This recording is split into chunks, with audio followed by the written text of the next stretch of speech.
Bonjour à tous, bonjour à toutes, ici Pasteur Carby avec vous. J'espère que vous allez bien et que vous profitez et réjouissez des vidéos qu'on fait ensemble. Ce sont des vidéos qui sont très inspirantes pour moi lorsque je les fais, donc j'espère qu'elles le sont aussi et autant, si ce n'est pas plus, pour vous lorsque vous communiquez, étudiez ou juste regardez les vidéos et les partagez. J'espère que ça fait quelque chose de bien pour vous. Bienvenue encore dans une autre vidéo. Aujourd'hui, nous allons parler de transformer la douleur en gain. Comment transformer notre perspective lorsque les choses ne vont pas de la bonne façon, lorsque les épisodes de notre vie ne vont pas à la bonne direction, lorsque les prières ne sont pas répondues, lorsque les douleurs rentrent, lorsque les tribulations commencent à faire ravage dans notre vie. Comment garder la foi? Comment avoir une attitude de victoire et comment gérer les peines, les douleurs pour que nous puissions actuellement pas regresser, mais avancer vers l'avant dans notre vie spirituelle, dans notre foi, dans notre relation avec Jésus-Christ. Et j'aimerais passer par un principe qui a été enseigné par John Maxwell. Si vous connaissez John Maxwell est maintenant je peux dire le numéro un dans l'enseignement du leadership et il a écrit un livre sur les lois du développement qui est une des lois, c'est les lois de la douleur. J'ai la fortune et le privilège d'être accrédité pour John Maxwell Leadership Institute, John Maxwell Leadership Team. Ça me fait un grand plaisir de le partager, de prendre valeur de ces connaissances et de les partager avec vous pour que vous puissiez en prendre part et apprendre quelque chose de cela aussi, si jamais vous ne connaissez pas. Donc, il apprend un principe qui est la loi de la douleur. Et en principe, le concept, c'est qu'une bonne gestion des mauvaises expériences qui amènent dans notre vie nous amène à une grande croissance. Donc, le concept est de ne pas nous penser que nous devons éviter la douleur si c'est un de nos réflexes, si c'est une des choses que nous faisons, mais actuellement gérer efficacement les mauvaises expériences pour justement produire quelque chose dans notre vie, un fruit dans notre vie. Nous savons très bien que la persévérance est une production. La persévérance produit, la parole nous dit que la persévérance produit quelque chose dans notre vie, on va le voir tantôt. Donc, gérer efficacement les mauvaises expériences ne consiste pas à éviter la douleur, mais plutôt à apprendre à la naviguer de manière à favoriser la croissance et la maturité. Donc, les mauvaises expériences sont souvent le terreau, le plafond ou la fondation plutôt dans lesquelles notre foi, notre caractère et notre résilience deviennent plus forts. Donc, qu'est-ce que nous devons apprendre aujourd'hui par la parole, c'est que il y a une réjouissance dans la douleur. Malgré que ce n'est pas amusant, c'est pas le fun, on ne se lève pas le matin pour se dire, OK, quelle douleur je vais accueillir dans ma vie aujourd'hui. Ce n'est pas une question de rire et de haha, mais c'est une réjouissance parce que la peine que nous vivons, la tribulation que nous vivons est aussi une opportunité pour Christ de nous raffermir, de nous renforcer.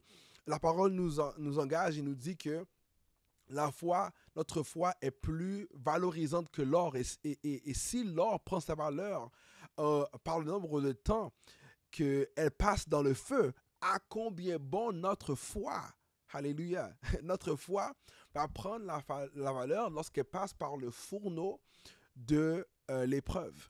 Donc, c'est très important d'embrasser l'épreuve, malgré que ce n'est pas amusant, malgré que ce n'est pas quelque chose que nous recherchons de faire, mais nous devons embrasser les épreuves divinement et spirituellement parce que ça actuellement va produire quelque chose, ça va produire des fruits dans notre vie. J'aime bien ce que la parole nous dit dans le livre de Romains, chapitre 5, verset 3 verset 1er, et je vais lire le reste, verset 1er à 5, il dit « Étant donc justifiés par la foi, nous avons la paix avec Dieu par notre Seigneur Jésus-Christ, à qui nous devons d'avoir eu par la foi accès à cette grâce dans laquelle nous demeurons fermes et nous glorifions dans l'espérance de la gloire de Dieu. » Verset 3, c'est qu'est-ce qui est important. Bien plus, nous nous glorifions même des afflictions, sachant que l'affliction produit la persévérance. La persévérance, entre parenthèses, produit la victoire dans l'épreuve. Et cette victoire que nous acquérons par la glorification de nos afflictions et la production de la persévérance nous amène à l'espérance. L'espérance, pourquoi? Parce que nous vivons une vie où ce cycle va recommencer, où ce que nous aurons d'autres afflictions. La victoire n'est pas une destination où ce que nous allons plus jamais être affligés. Au contraire, la victoire nous rend plus forts pour d'autres afflictions que potentiellement, c'est pas qu'est-ce qu'on souhaite, mais potentiellement va continuer à venir dans notre vie par notre travail, par nos familles, par nos amitiés, par les événements sociaux, nos églises. Et whatever, qu'est-ce qu'on fait? Donc l'idée, c'est de ne pas se retirer de la douleur, c'est pas d'éviter la douleur, mais de gérer la douleur pour la croissance et le développement de notre foi. Donc, si on regarde notre vie aujourd'hui, si en tant qu'homme, homme de parole, si vous regardez votre vie aujourd'hui et vous l'analysez, comment nous adressons nos épreuves? Est-ce que nous réagissons émotionnellement? Est-ce que nous nous remplissons de colère? Est-ce que nous nous retirons ou nous cachons, nous essayons de fuir l'épreuve? Est-ce que nous essayons de le contourner, sachant que la vague va revenir encore? Est-ce qu'on essaye de le mettre sous terre en travaillant plus ou en tombant dans le péché? Donc, c'est très important lorsque nous avons de mauvaises expériences qui arrivent dans notre vie, ce n'est pas une opportunité de déflecter ou de partir, c'est une opportunité de l'adresser et de se développer à travers ça. J'espère que vous êtes avec moi, les frères. J'espère que ça vous aide d'une manière ou d'une autre.